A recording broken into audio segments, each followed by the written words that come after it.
Are you interested in the cross-cultural study of women's rights?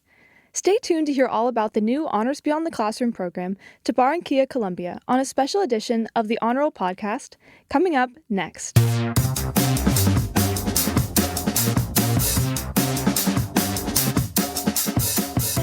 Hey Honors Bulls! We are back with another bonus episode of the Honor Roll podcast.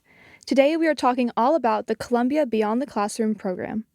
This Honors Beyond the Classroom program aims to expose students to the cultural dynamics and value systems in Colombia, allowing them to develop an understanding of intercultural communication and Colombian history, all while exploring the beautiful landscape and historical sites of Barranquilla, Colombia. We are here today with Honors Professor Dr. Rahi, who's going to share all of the important details about this program. Would you like to introduce yourself? Hi, everyone. Yeah, sure. I am Raheleh Dayerizadeh. I'm a USF Bull for life. Did my undergrad at UF and then grad school and my PhD here at USF. All while I was an academic advisor, working as later on the interim director for the Global Citizen Project, and now with Study Abroad. So you might have seen me in class or at a study abroad fair or promoting a global citizenship. Well, thank you so much for joining us today. It's so great to have you on the podcast. So to kind of give everyone just like a little bit of background information, the Colombia Beyond the Classroom program is a spring 2025 IDH 4200 course, and it's based in Tampa and culminating in 2 weeks of travel to Barranquilla, Colombia at the end of the semester. Professor Rahi, could you give us a brief description of the trip as a whole? Yeah, sure. The trip as a whole starts in the classroom, where we're doing a virtual global exchange, which means throughout the semester, each USF student is going to be partnered with a Colombia student in the Universidad del Norte. So we'll be doing projects throughout the semester where student groups will be learning about women in power, UN, United Nations Sustainable Development Goals, as well as getting to know each other and creating a project looking at women in both countries in leadership positions and the women's movement's history in both countries. And then at the end of the semester, when we'll be studying abroad in Colombia, the USF students will be able to meet their partner institution and peers there. And in Colombia, we're going to be exploring the women's movement, women in powerful positions in leadership, as well as the government. We'll be looking at migration. We'll be going to historical sites, as well as some fun things, including culinary courses, going to workshops on cultural dances, and a little bit of shopping and food tours, because who doesn't like food? Colombia is a very biodiverse country. So we hope to introduce students to this beautiful experience with, I would say, a country in Latin America that is a hidden gem. It's not very touristy. And that's a nice thing because students can see how people live and experience and immerse themselves in the culture. The trip sounds like a complete blast. I'm so jealous that I won't be able to go on it. You don't want to join us? I mean, maybe you might find my application in a few weeks. But you talked a bit about Colombia being really diverse and having all these historical sites. Could you talk a bit more about what inspired you to specifically hone in on Colombia as the site of this trip? Yeah, of course. So since 2019, we have had a program called Operation Global Action at USF that allowed students from around all different majors at USF and Una Norte students to work on a 4-week program online that worked on projects related to the 17 United Nations Sustainable Development Goals. So throughout COVID especially, we had about 1,000 students do this program. Wow. And we realized that USF students and Una Norte students have a lot of things in common and also can learn from each other. And the way they approached each of the UN SDG goals and created projects that could be implemented immediately in their societies and communities was a beautiful thing to watch. And as someone who developed that program, post-COVID now, it's time to travel. And so we thought that it would be interesting to take the classroom and make it a opportunity for our students to learn before they travel, and then also be able to travel and meet those same students. So we learned from the experience of COVID that, you needed to have online global experiences. But now we need to reintroduce travel into our curriculum and into the lived experience of our students to see other lived experiences in person. Yeah, and to get to work on that project hands-on with, people who are in Colombia, and then to get to go actually meet them and have that tangible experience, I think is going to be so meaningful for all the students who are on the trip. Absolutely. Like, one of the offices that are part of the tours that we're going to be doing is the UN Women's Office in Barranquilla. And learning theoretically in class what the importance of the United Nations is, and what in particular the United Nations Sustainable Development Goals, and the charge for gender equality, for example. Being able to go to Colombia and learn from women who are working in this office, how they got there, what their stories were, what impact they're making in their communities. That's a once-in-a-lifetime experience for our USF students. And we can bring that knowledge back here. So I do think that a lot of the opportunities that we're trying to develop with our students meeting community-based organizers in Colombia, women in leadership roles, both in the government and in the non-governmental sectors, as well as going to communities that are transitioning as migrant communities from Venezuela, and learning about their struggles and experiences, and how there's programs that are incorporating them into like entrepreneurship, technical programs, and educating women into having a livelihood independent, that they can help their families grow and really immerse themselves in their new environment in Colombia, is going to help our students get a picture of what development looks like and what challenges there are in countries that are in transition, like Colombia, that are peace building in this transition period that Colombia, post-conflict, is trying to build and allow for everyone in the community to be part of that process. So our USF students are going to be able to get a snapshot of what's happening on the ground at the grassroots level in this program. That is so cool, because there's so much that takes place outside of a textbook. There's so much that you can't really understand without really being immersed in the context of a situation and seeing the people who are directly involved with those things. And so that'll be so cool for students to get to experience that and bring that back to like the communities that they live in, whether they call Tampa home or they call somewhere else home. And I think that's something that's going to stick with them. You have talked a lot about all the amazing aspects of this trip. What inspired you initially to start this program? Oh, great question. So yes, my colleague there, who is the faculty that's going to be partnering with this class, we did our PhDs together, and both of us oftentimes would be working on gender studies in a very male-dominated department of political science.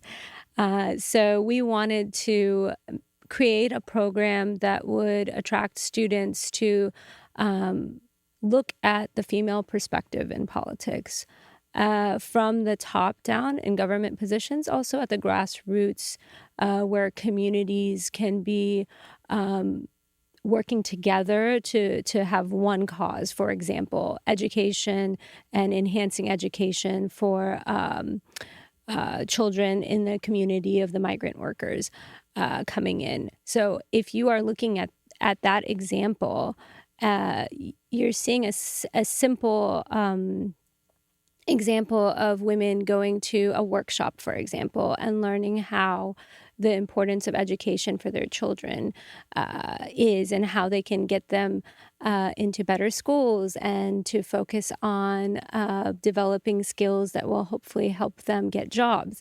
better jobs. I think that that's an opportunity for our students to learn what's happening on the ground.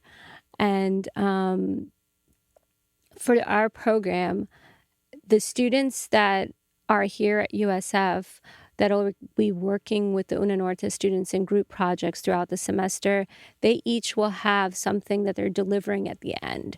And the deliverable is a reflection of their experiences in Una Norte and in Colombia, but it's also a part of the goal that they see that they're working on with the United Nations Sustainable Development Goals, whether it's gender equality, quality education, water sanitation. They'll each have their niche area. And so they'll be able to travel to Colombia and firsthand have a customized view based on what they were researching here, and setting them up for that is part of the goal of this project and this course as well.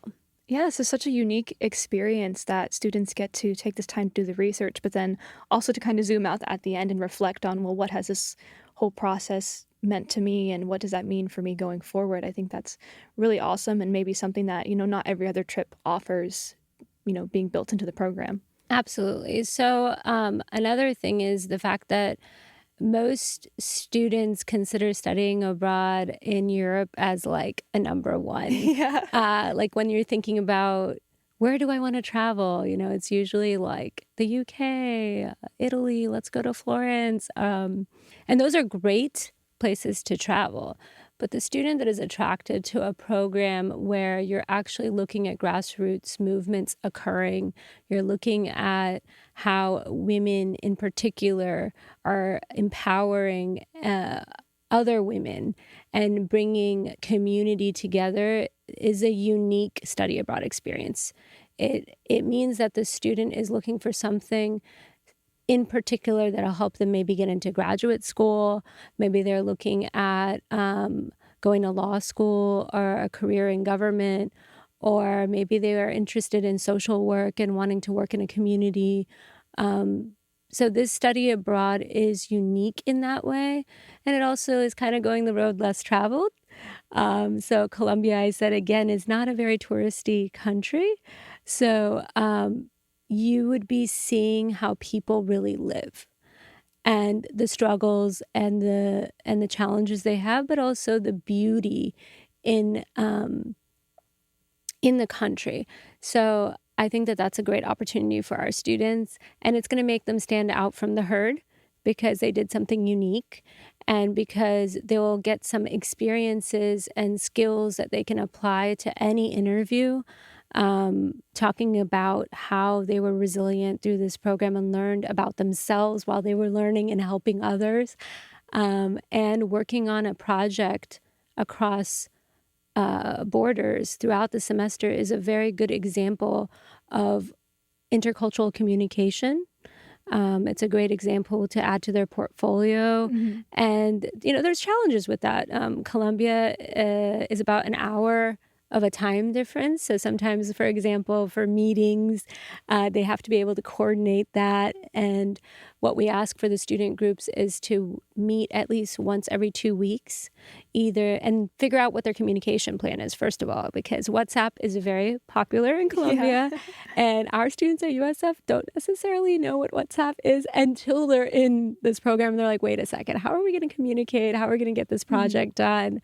They use Zoom, they use Teams, but WhatsApp is the primary way that our students do communicate. So learning to navigate a new app, learning to build a structure, have like a calendar where they are meeting the responsibilities of the course and the assignments, but also getting to know each other. So every question that we ask them to work through in the project itself, where they're, working on a UN Sustainable Development project that they'll be presenting at the end and kind of competing with one another as well.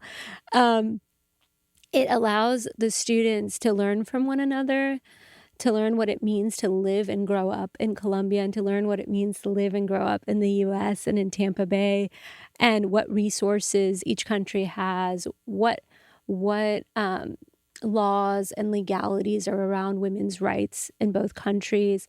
And that's really important, especially in our politics today.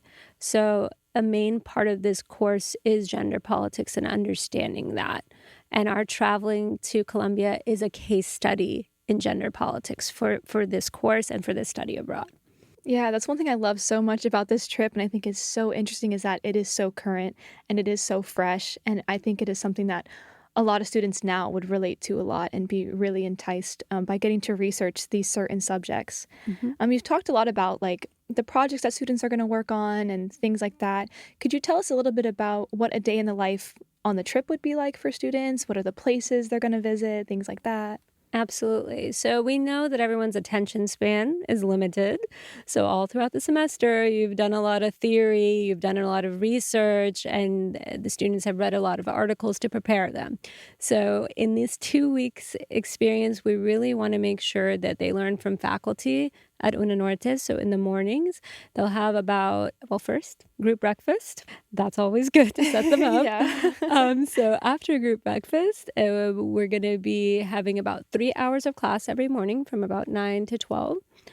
And then that's going to be from faculty from Una Norte, learning about the history of women and of the women's movement, current politics, culture, language, a little bit of Spanish, just to make sure our students know how to navigate basic discussions, and just to be respect to culture and the society there.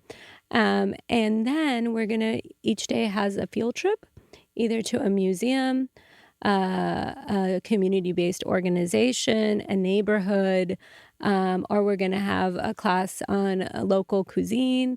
So we're trying our best to make sure that every day is kind of divided in a time of academics, an excursion, have lunch, and then have some free time for students to explore, because that's part of the journey, right? Mhm. Learning about the neighborhood that we're going to be staying in, being able to navigate transportation, public transportation, finding what interests you. So if you're really into art, for example, going to art museums, walking around and looking at the street art, for example.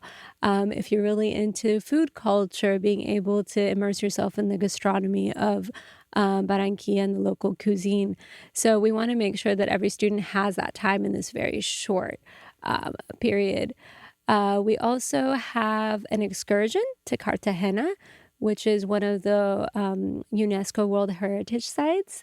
It is a coastal city. It is gorgeous. Every building is a different color. And we are hoping to have students be able to do a little boat tour and learn more about the history of Cartagena, which was a major port in Colombia in the colonial era as well as today. So we hope that that will be a fun experience as well. And then we're going to end this 2 weeks with actually a radio show where the students are going to be able to share their experiences. The best highlights of what this cultural exchange study abroad opportunity was for what it meant for them. So I think that'll be a fun reflection at the end of this 2 weeks for our students. Yeah, I love that you guys like built in the free time so that students can just explore. I think that's like when you connect with the city you've traveled to the most is when you can do like all those things that personally like draw you in. Absolutely. And it just sounds like such a cool blend of like the fun with the history, like, going to Cartagena and like, yes, it's a historical town, but it is also so beautiful and it's Yes. just going to be a great place to be. That is so, so exciting. And I do believe that part of studying abroad should be getting lost in a city, walking around, because when you get lost, maybe that's meant to be. Maybe you're going to discover something and also learn something about yourself on how to get back home. So I think that's part of the having enough time for students to be able to explore on their own, because when you structure everything, you don't allow enough space or time for self-learning. Mm-hmm. And we want to make sure that students have that academic side in the mornings and guiding them through these tours, but also having time for a person to reflect and find their own space within this global experience for them. Yeah, there's always like the important aspect of like your personal growth on it. Even though to a lot of people it's just a study abroad trip and it's only 2 weeks, but like for a lot of people you come home and it's more than that, right? And Absolutely. so you guys kind of building that in, I think, will make it even more important for students. Absolutely, because studying abroad in itself, it makes you more confident, especially when you haven't traveled before. Maybe some students don't have a passport. This is going to be their first time applying for a passport. Maybe you've never even left Florida. Maybe you haven't even been on a plane. So I highly recommend that students prepare.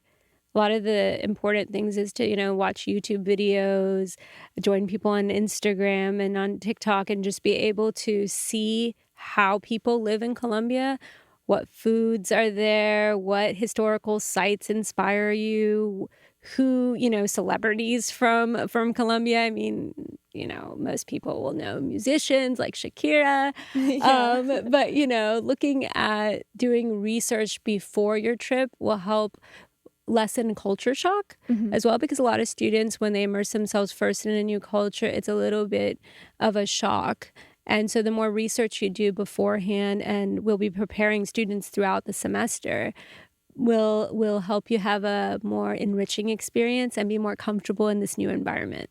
That's great advice, because you'll be ready to hit the ground running when you get off that plane. You're like, oh, I already know what I'm doing. I know where I am. I know where I'm doing. I know exactly what I want to eat first. Yeah, exactly. I already found the spot. It's 2 blocks away.